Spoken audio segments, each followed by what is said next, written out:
When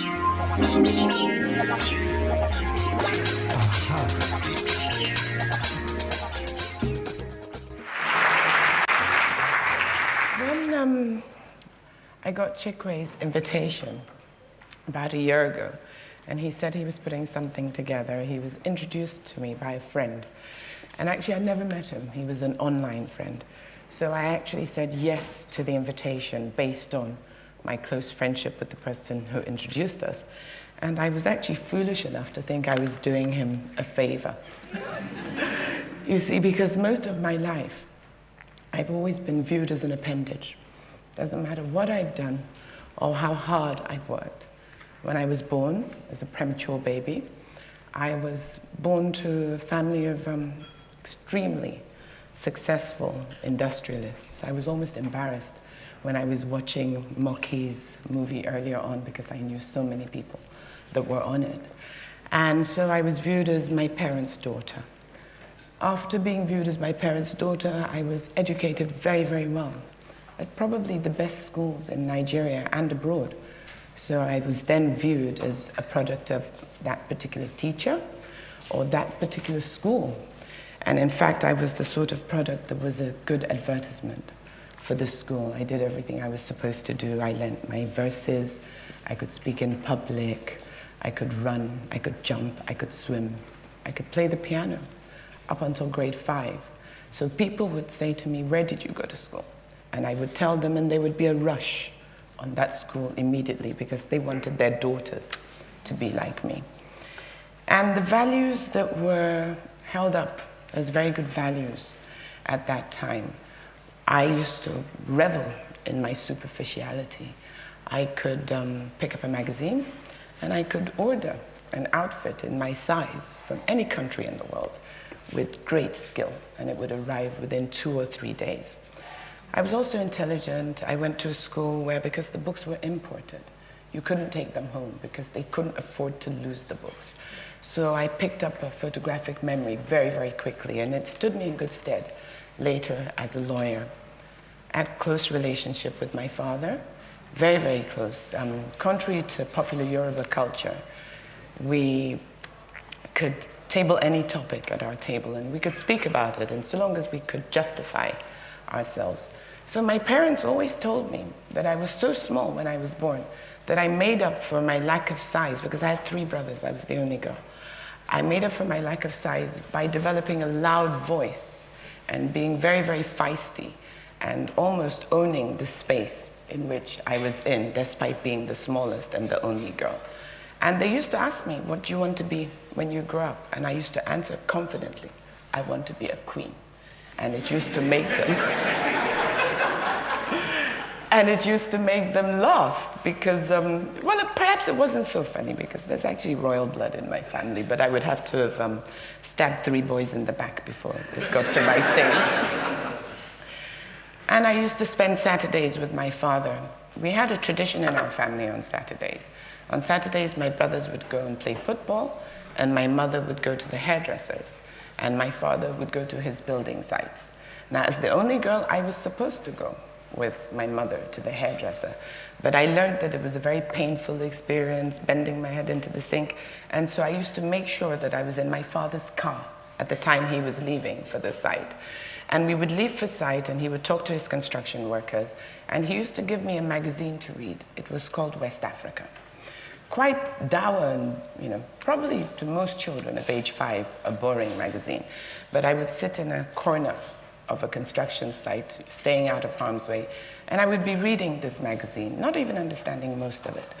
But it was all about development and economics and agriculture and whatever. I was used to reading anyway because my brothers never wanted to play with me, so books were my best friend. And if life could be a textbook, my own life followed its predestined path. Everything was very smooth and everything was wonderful, and I loved my life. My parents tried to foster a sense of charity in me, but charity in those days in our sphere was, if I didn't wear all my clothes, my mom would say, "Oh, you have too many clothes, why don't you give some to charity?" And I would pack them in a box and I would send them off to charity, and I would feel very good. about what I had done. And I came to school in England, again, a very good school. I graduated, I read law, and life was lovely. It never even occurred to me that there were real problems that could really truncate a person's life or slow a person down. And I remember I was 27, and I was excitedly getting ready for my wedding, and I was sorting out the dress, and my mother and I were arguing how many beads, what level of sequins, and, the guest list, and, I wanted maybe 2,000. They insisted 5,000 people. So these were the problems of my life. I have to say, looking back on it, I was very superficial, but I reveled in that superficiality. And I remember that I got pregnant slightly earlier than I should have done. But because I was small and I was slim, my mother and I figured it wouldn't show, and so did the designer. 6 weeks later, first scan, it became evident that, well, it would show because I was expecting twins. But even so, the designer, renowned designer here in the UK, I shan't call his name because he'd probably be embarrassed, he assured me that he could put in panels and everything would be okay. In the entire wedding preparations, the only one voice of caution I ever heard was from a dour old consultant who I had gone excitedly saying, oh, I'm flying to Nigeria and I'm having my wedding and these are the plans. And he said, you'd better be careful because you're expecting multiples. And I remember going home and telling my mother, and like most Nigerian mothers, she said, God forbid. And I joined her, we vilified the poor man. I never went back. I found myself a more amenable doctor who told me, of course you can fly and you can do whatever you want to do, you're going to be fine. Anyway, I never in my life read the footnotes of any book because all I had to do was read the book and absorb it and sail through life quite happily.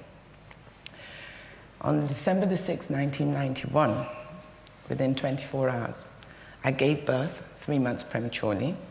I had twins, I lost one, and I got married, all in the space of 24 hours.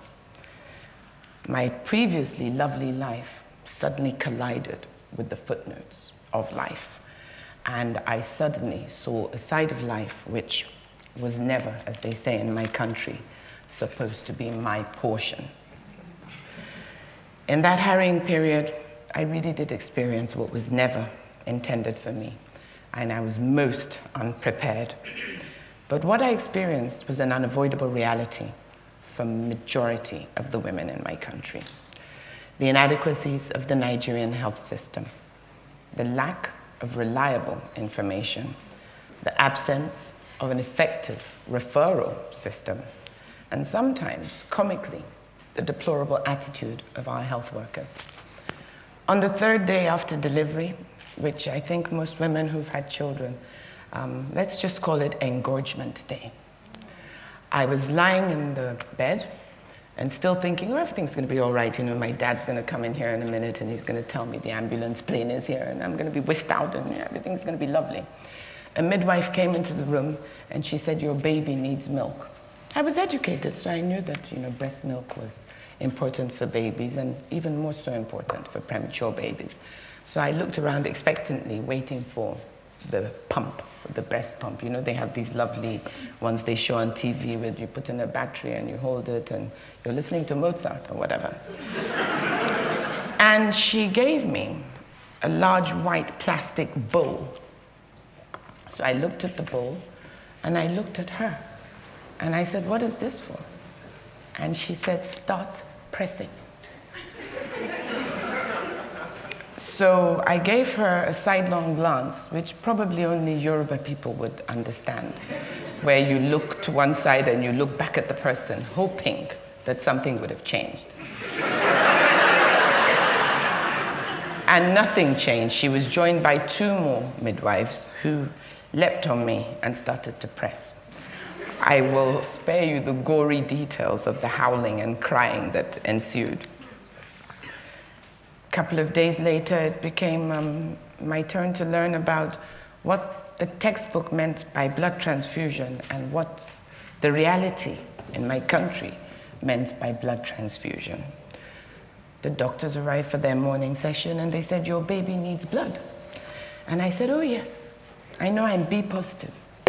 And they said, yes, but your husband is A positive. And where is he?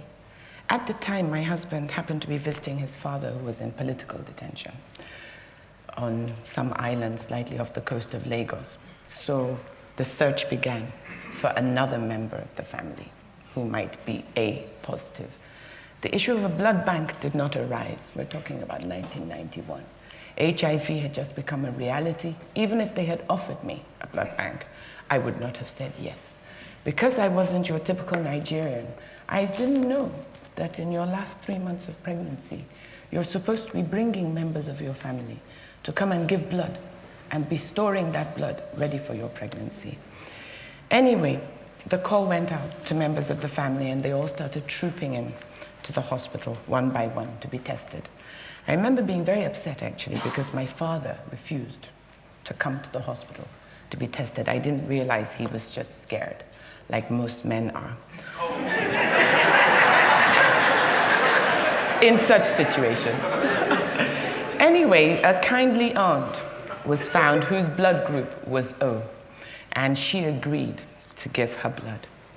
At which point I quickly started racking my brains as to what relationship she might have had in her life, because really this was going to be an arm-to-arm transfusion. So I started praying to myself and thinking, my goodness, I hope she hasn't sort of had any irrational impulses, because this is my newborn baby and I want my baby to survive.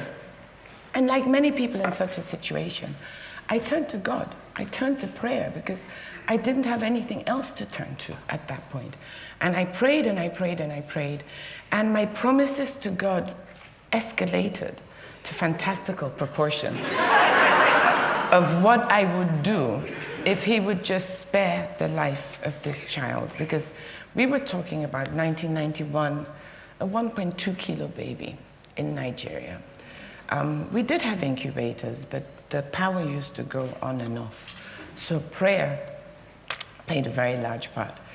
And as well as praying, because I was very, very well educated, and I had a global network already between my parents' friends and my friends and people I'd met along the years, I also reached out globally from my hospital bed.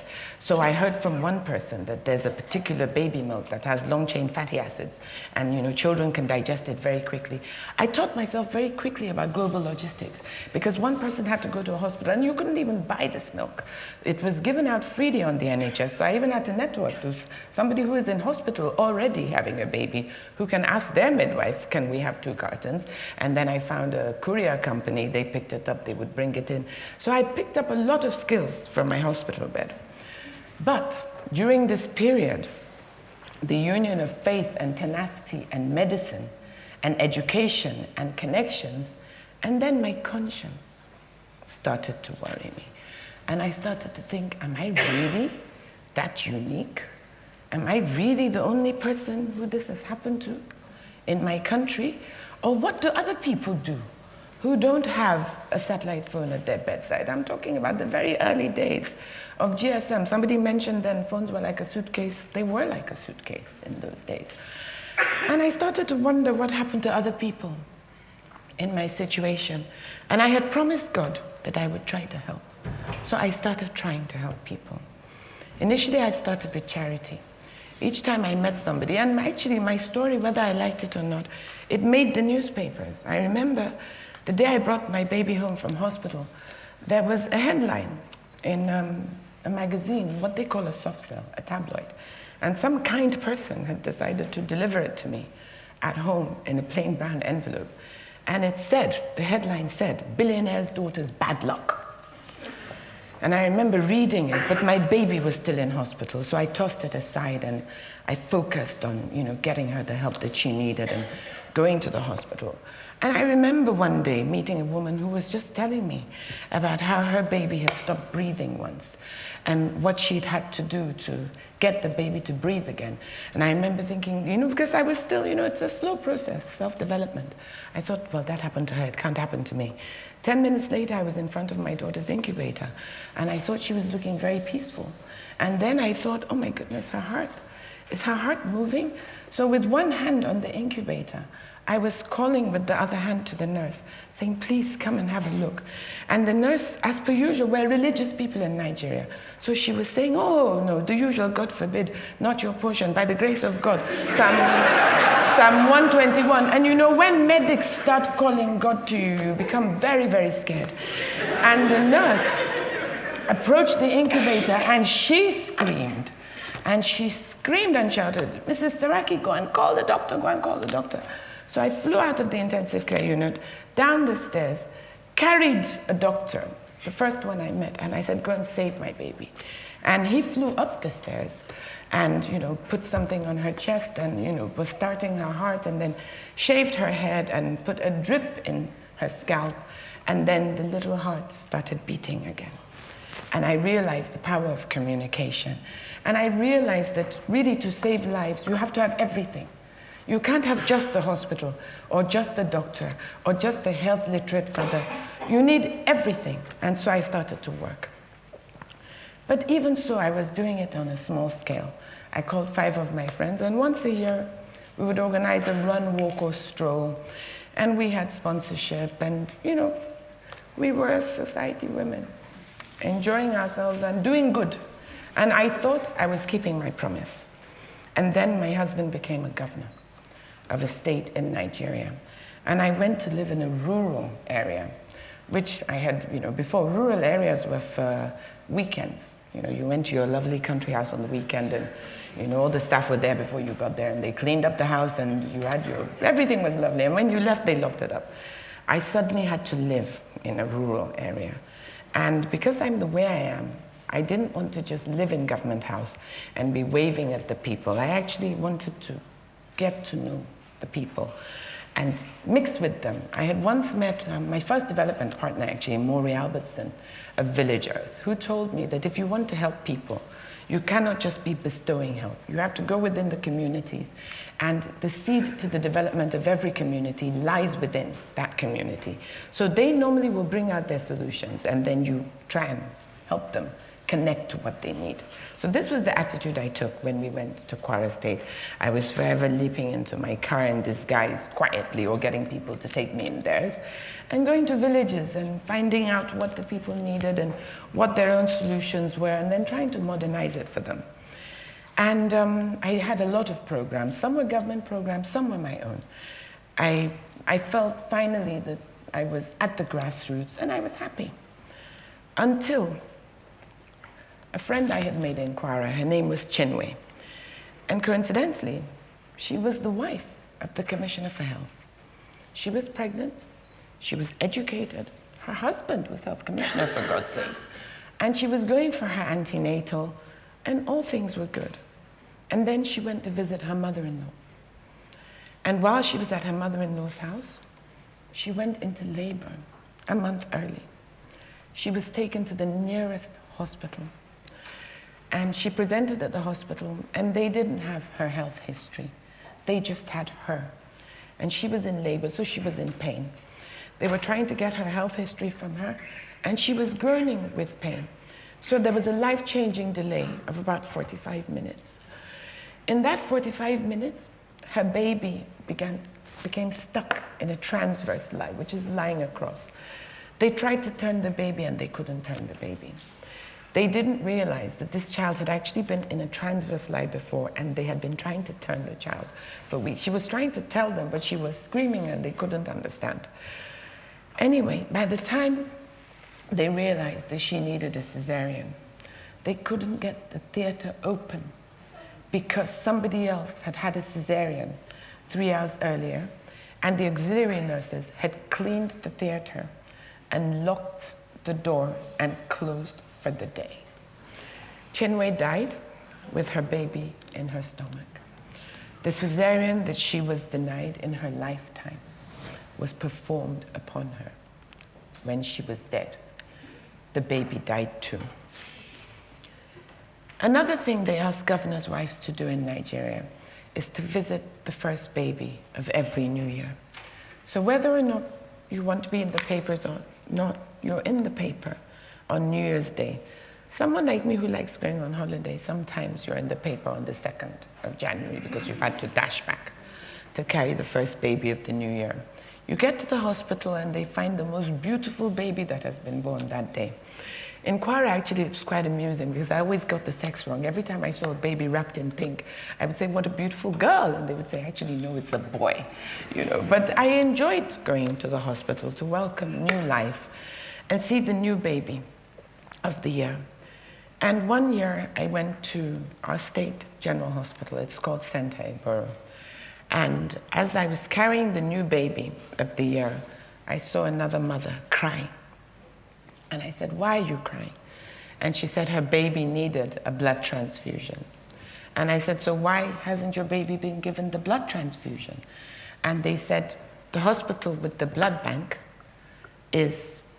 we can't get through to them. We've sent somebody by motorcycle to that hospital. So I dropped the first baby of the year and I carried the baby that needed the blood transfusion. And I said, let's go. And I noticed the nurses were giving me that same very Yoruba sidelong look. But I ignored it. As I was carrying this child, I suddenly felt a wetness. And that was when I realized that people pass water when they die. This child died in my arms, and the first sign of the death was the urination. Why? We had blood banks. We had the hospitals. Simple communication is what killed this child. I've seen babies die because their blood types were not compatible with that of their mother. I've seen children die because the parents can't pay the registration fee to access the free care in the hospitals. I've seen mothers die because a vascular surgeon is in the staff room next door, but the obstetrician doing the operation wants to sew up the vein he cut by accident by himself.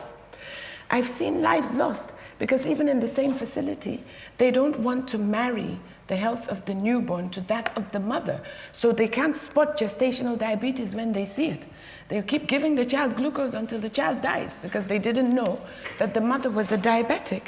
And yet, because of my experience, I've also seen the way systems that are supposed to work properly do work properly. I've seen the synergy of mother, child, system, doctor, research facility, records at your fingertips. And I just wanted to know how to bring this synergy to my own country. I myself had 3 children after that. Very similar circumstances, hemorrhage before delivery, rushed into intensive care, but the synergy worked. Because first of all, I knew what was happening to me and I was busy telling them. And I was in a country where the referral system worked. Because of course, after my first experience, I didn't think of having another child in Nigeria. I have to be honest. I'm always very frank and honest person. But it was on my mind, this promise I had made to God. And I couldn't work out how to bring it to my country. I couldn't even explain why people were dying in my country. Because, like I said before, midwives, we have them. Doctors, we have them. Nurses, we have them. Health facilities, no matter how basic, we have them too. The mothers are health seeking. So why is it that our people are dying? And then I realized that the answer was at my fingertips, how to help them. There was this book that the health visitor in London pressed into my hands, whether I liked it or not, and warned me that I had to fill it. It was the personal health record book. And I realized that this was the crucible in which all the different systems met with the mother, and also would let a mother know what her country owed her in terms of healthcare. So I picked it up and I went to go and look for the people who originally wrote it. I wasn't trying to reinvent the wheel. I just wanted to make sure that I could bring this sort of a similar thing back to my country. But then I realized I couldn't just copy and paste and take it back to my country. When I opened it, there was advice on sunscreens, So I had to, for instance, change the advice on sunscreens to bed nets. I had to write an advice on tuberculosis. I had to write an advice on malaria. And in fact, when it said, where do you live? I wrote in questions like, do you live in a hut, a single-story dwelling? Do you have an inside toilet or an outside toilet? And because I had been working at the front line for such a long time, I began to know the sort of data that people wanted to have and couldn't get their hands on. So I wrote all of this into the book. It took me 4 years. I was working with doctors in Nigeria, with health facilities, with the federal government, and it wasn't plain sailing because a lot of the doctors couldn't understand why this lady lawyer who just happened to be married to a doctor all of a sudden was telling them what to do to pregnant women and wanted them even to write it down. So sometimes I had to move by stealth, by charm, by niceness, and sometimes I admit I would pull rank. I remember one particular meeting where I wanted a health minister to meet with the Primary Healthcare Development Agency head, to also meet with the National Health Insurance head. And I phoned them and I lied to them that my husband wished to see them. When they arrived, I trotted my husband in and I said, please greet them because there's something I need to ask them. So he greeted them and he left. And then I closed the door. I closed the door and I said to them, how much longer are you going to watch women dying? Because what you need to do to make the systems work, it's not rocket science. We just need to make sure that everybody is meeting at one melting point. And God so kind, they agreed. The health record was born. At the moment, there's 200,000 or 300,000 copies and they're running out fast in Nigeria. And the government has committed to actually putting this in the 22,000 primary healthcare centers in our country. Now, I haven't finished winning the battle yet, but I think that we now have a synergy where every single sector has decided to work together to make sure that our pregnant women and children are not dying. When I try to convince people, I use something that I learned about in the old days from reading West Africa. It's called the value of a statistical life. We don't know how to measure it yet in my country because we don't have the freely available data yet to put together. But basically, it's what a government is prepared to invest in each person's life. So I can't tell you the value of a statistical life of a Nigerian woman or a Nigerian child, as in what the government is prepared to invest in us. But I can tell you the cost of the loss of that life. It costs 150,000 to give naira, that is, to give a pauper's burial to a Nigerian woman. Meanwhile, it also costs only 10,000 naira to give her free antenatal care for the duration of her pregnancy. It costs 150,000 to bury a Nigerian child, because actually burial cost, it doesn't change according to your size. It's only the cost of the coffin that changes according to how much wood there is inside it. 150,000 to bury a Nigerian child, but it costs in a public school only 36,000 naira to educate that child.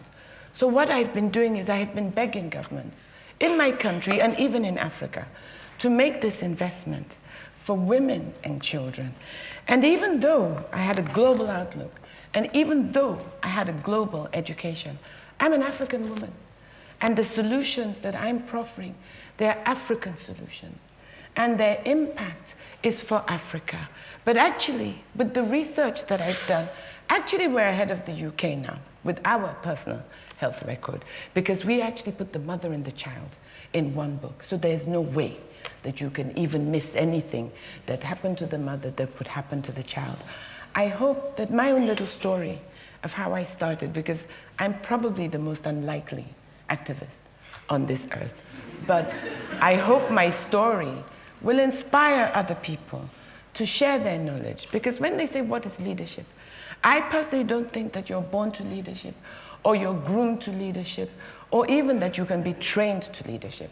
I believe that leadership is how you deal with the challenges that you face in your life, and the knowledge that you pick up from the way you deal with it, and whether you squander it or whether you share it. I just hope that my little experience today can make a few people want to share their knowledge and want to drive Africa forward, because nobody's going to do it for us anymore. We're going to do it for ourselves. I thank you very much for listening. I thank you, Chikwe, where are you, for inviting me. And Godspeed. Thank you.